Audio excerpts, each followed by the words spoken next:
والسلام على عبد الله ورسوله نبينا محمد وعلى آله وصحبه أجمعين أما بعد. We begin with the praise of Allah Azza wa Jal. We ask Allah to exalt the mention and peace to our Messenger Muhammad sallallahu alayhi wa sallam, to his family and to his companions. So first of all, apologies for a little bit of a late start today, but it is worth it to be able to get the microphone working, because if you remember last time it was a very strong buzzing sound. So alhamdulillah, it looks like we have a better microphone, and hopefully also for the sister section there is a better microphone as well, inshallah. The other point of note before we begin is that from next month we will try, wait for the announcement, but we will try to move all of the classes between Maghrib and Isha. That's Friday and the Saturday and the Sunday. Not this week, but going forward. The reason for that is we have a nice gap between Maghrib and Isha in the summer, and especially on the Sunday class, people find it hard with work and things like that. And even this one, we finished so late, there is no time, it's 9:30, we have half an hour to talk, and then we have to leave. So I think the better option for us, inshallah ta'ala, is that we try to make all of our classes, Friday, Saturday and Sunday classes, between Maghrib and Isha. So if you have the announcements that come, like inshallah the same announcement will inform you. But that's what we'll try to do moving forward. Today, bi'idhnillahi ta'ala, we have the beginning of a topic that is going to take more than 1 week to cover. And if you know how we do these stories, we base it on a theme related to al-Akhlaq, praiseworthy manners. And then what we do is we explore that theme, and then we take the stories of the early generations that are connected to that particular theme. But this theme is really too big to take in one session.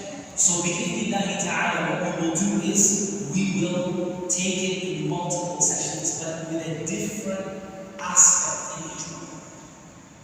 So I want to talk about the topic of as-sidq, truthfulness.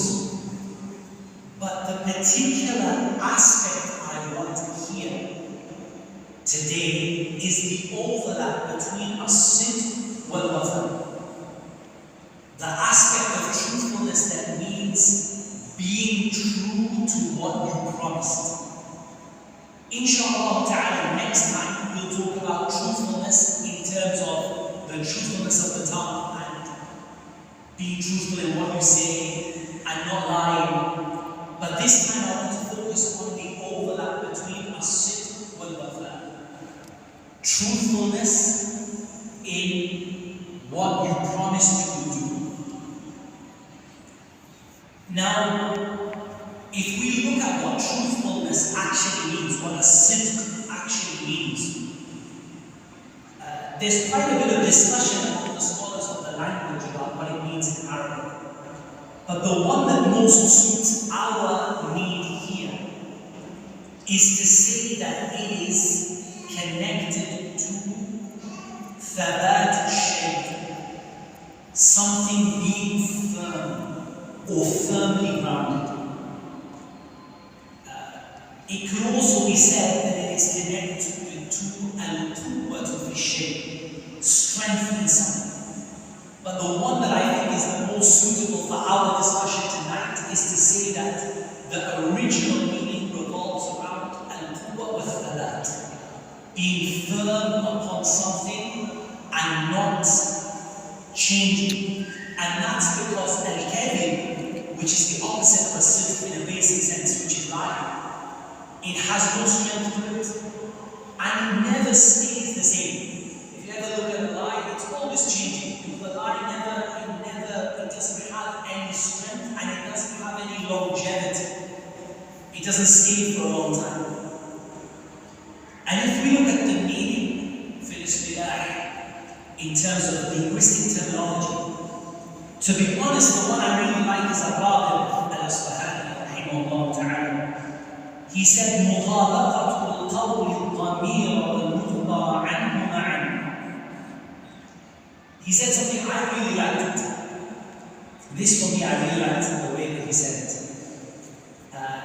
He said that it is for your speech to conform to your inner conscience and the reality of what you're telling about together.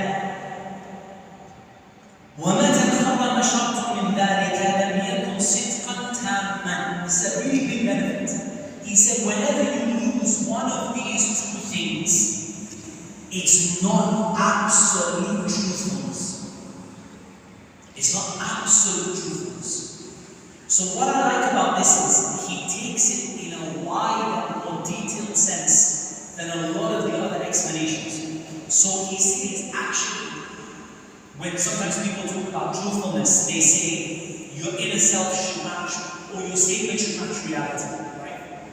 What you say should match the reality of what happened.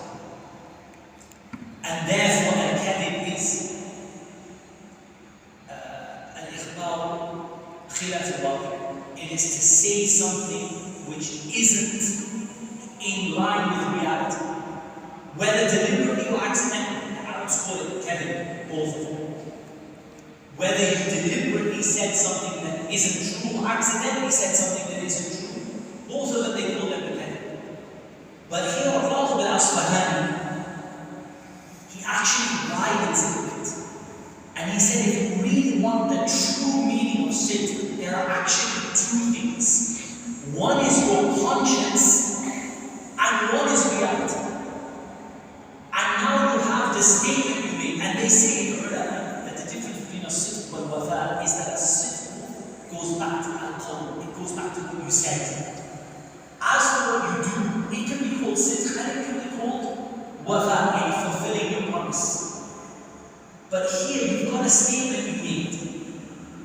If that statement